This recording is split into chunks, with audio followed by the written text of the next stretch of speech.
Hello all of you. मैं अभिषेक आप सभी का अपने YouTube channel diamond super study classes में स्वागत करता हूं। और मैं आप लोगों को क्लास 12th की इंग्लिश से जो पोएट्री सेक्शन मेरा चल रहा था और आप लोगों को मैं पोएम्स की हिंदी बता रहा था, तो मैंने आप लोगों को कुछ पोएम्स की हिंदी बता दी थी। आइए हम लोग आज देखते हैं नई पोएम कौन सी है।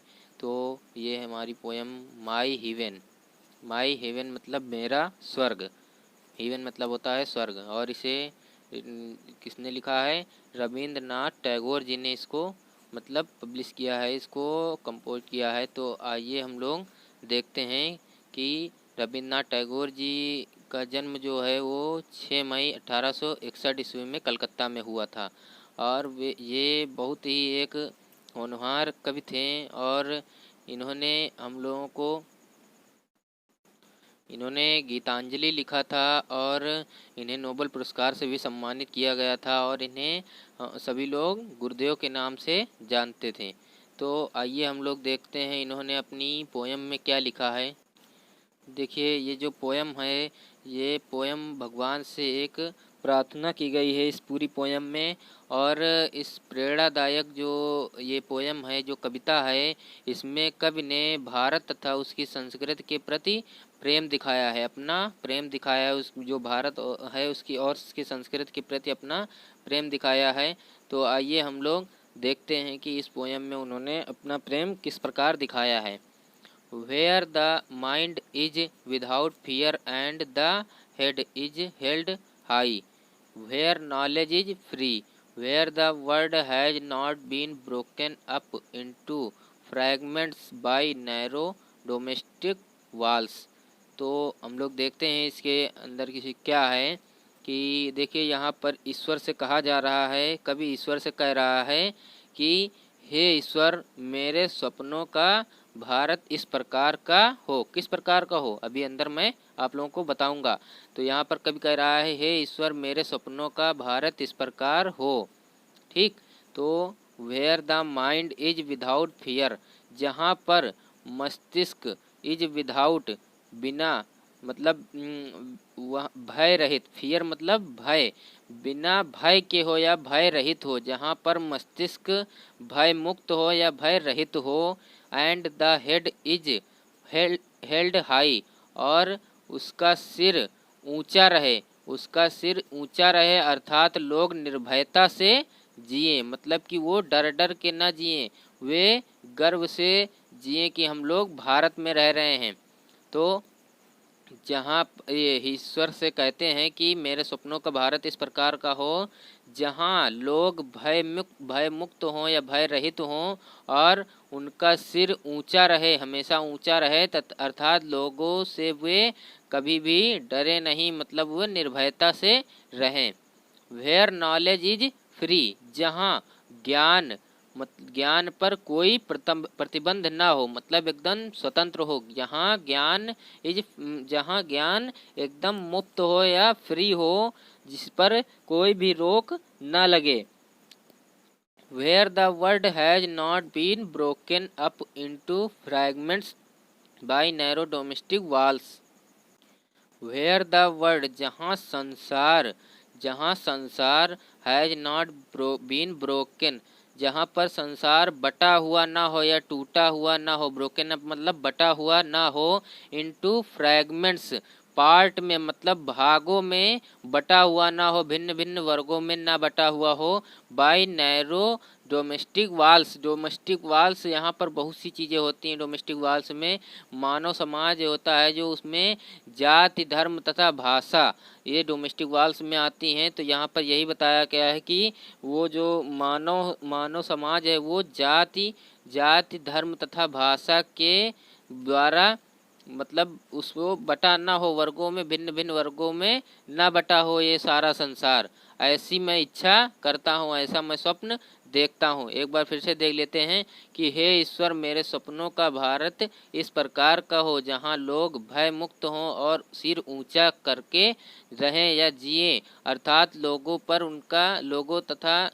पर किसी भी आत्मसम्मान तथा लोग जो हों आत्मसम्मान तथा निर्भयता से रहें, जहाँ पर ज्ञान पर कोई प्रतिबंध ना हो, जहाँ संसार में जो मानव समाज है वो जाति धर्म तथा भाषा के कारण भिन्न भिन्न वर्गों में न बटा हो।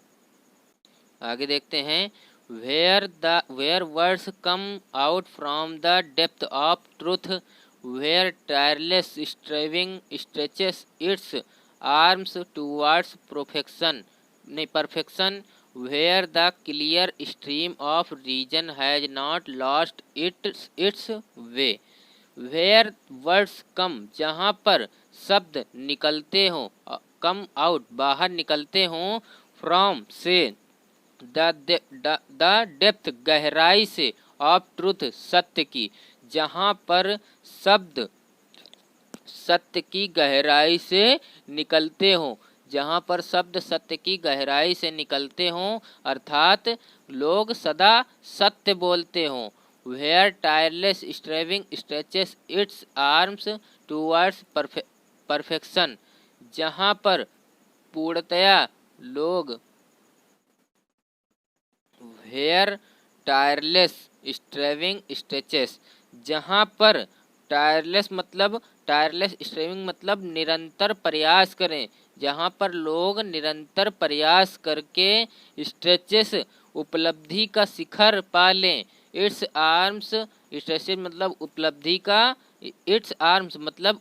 का शिखर प्राप्त कर लें, टूवर्ड्स परफेक्शन और की ओर बढ़ें, किसकी ओर, जो उनकी उपलब्धि का शिखर है वो लोग उसकी ओर बढ़ें। वेयर टायरलेस स्ट्रेविंग स्ट्रेचेस मतलब होता है हमेशा आगे की ओर, स्ट्रेचेस इट्स आर्म मतलब हमेशा आगे की ओर वे लोग बढ़ें और हमेशा वो क्या पालें, उपलब्धि का शिखर पालें, वे लोग हमेशा उपलब्धि का शिखर पालें। Where the clear stream of reason has not lost its way, जहाँ पर क्लियर एकदम मतलब क्लियर हो, स्ट्रीम ऑफ रीजन तार्किक सोच, जहाँ पर लोगों की तार्किक सोच एकदम क्लियर हो, मतलब वे कभी भी हिचकिचाएं ना, has not lost its way, जहाँ पर लोग पुरानी आदतों को छोड़कर मतलब जो नवीन विचार हैं उनके तर्क हैं, लॉस्ट देखिए खोना मतलब छोड़ना, इट्स वे जो पुराने रास्ते हैं उनको छोड़कर नए विचारों को उत्पन्न करें अपने अंदर, into the dreary desert sand of dead habit, और जहाँ पर लोगों की स्वच्छता जो है वो लोगों की desert sand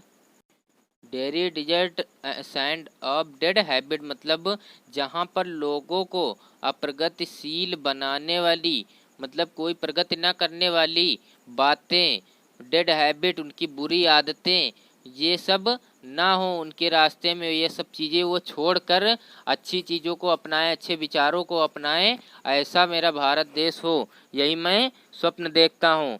where the mind is led forward by the into ever widening thought and action into that heaven of freedom my father let my country awake।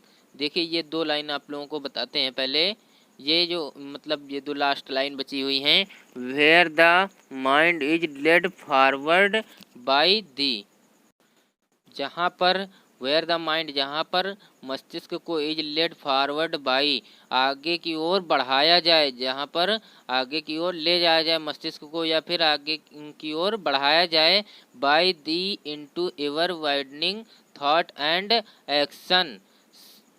And action सदैव, बाई दी इनटू सदैव विकास की ओर जाने वाले, ever widening विकास की ओर जाने वाले, thought विचार and action और कार्य मतलब जो विकास की ओर हमेशा जो कार्य होते हैं और उसके जो विचार होते हैं उसी से उसके जो है वो आगे की ओर अग्रसर होगा। Into that heaven of freedom my father let my country awake, into that heaven of freedom, ऐसा स्वतंत्रतापूर्ण जो फ्रीडम हेवन स्वर्ग हो, ऐसा स्वतंत्रतापूर्ण स्वर्ग हो जो मेरा ये संसार है, माय फादर मेरे पिता या फिर हे ईश्वर, लेट माई कंट्री अवेक, मेरा देश इस प्रकार की पूर्ण प्रगति करे, मेरा देश इस प्रकार की पूर्ण प्रगति करे। मतलब हे पिता, हे ईश्वर, मेरे देश को इस प्रकार का स्वतंत्रता रूपी वरदान दो, हेवन वरदान दो, और फ्रीडम स्वतंत्रता का ऐसा स्वतंत्रता रूपी वरदान दो जिससे कि हमारा जो भारत देश है वो इस प्रकार की पूर्ण प्रगति करे। यहाँ से एक बार मैं आप लोगों को फिर से बता देता हूँ कि जहाँ पर शब्द सत्य की गहराई से निकलते हों, अर्थात लोग सदा सत्य बोलते हों, जहाँ पर पूर्णता की प्राप्ति हेतु लगातार प्रयास किए जाते हों, और जहाँ पर लोग तर्क की स्वच्छता से मतलब किसी भी, जहाँ पर लोग पुराने रीति रिवाजों को छोड़कर पुरानी आदतों के, यहाँ पर ले लेंगे डेयरी डिजर्ट, नीरस मरुस्थल की बालू में ना खो जाएं, अर्थात वे लोग, उनके जो विचार हैं, उनके जो कार्य हैं, वे हमेशा क्या रहें, मतलब एकदम अग्रसर रहें, एकदम आगे की ओर बढ़ते रहें उन लोगों के विचार, और वो लोग कभी भी रुके नहीं। Where the mind is led forward by thee, जहाँ पर मस्तिष्क ईश्वर के सदैव सत्य से, मतलब विचारों को, उनको जो विचार हैं उनके और उनके जो कार्य हैं वे हमेशा आगे की ओर अग्रसर होते रहें, और वे लोग कभी भी पीछे ना जाएं। हे पिता, इनटू द सीवन, हे पिता, हे ईश्वर, मेरे देश को इस प्रकार का स्वतंत्रता रूपी वरदान प्राप्त करो, अर्थात मेरा देश इस प्रकार की पूर्ण प्रगति करे। और यहाँ पर ये पोयम समाप्त हो जाती है। आप लोगों को इसकी हिंदी समझ में आई होगी। इसमें कुछ समस्या हुई है, मान लीजिए अगर आप लोगों को समझ में नहीं आता तो आप कमेंट के माध्यम से मुझसे पूछ सकते हैं। और आप लोग मेरे वीडियोस को लाइक शेयर कमेंट करना ना भूलिए, और मेरे चैनल को सब्सक्राइब जरूर कर लीजिए आप लोग, जिससे कि मेरे वीडियो आप लोगों को मिलते रहें। धन्यवाद।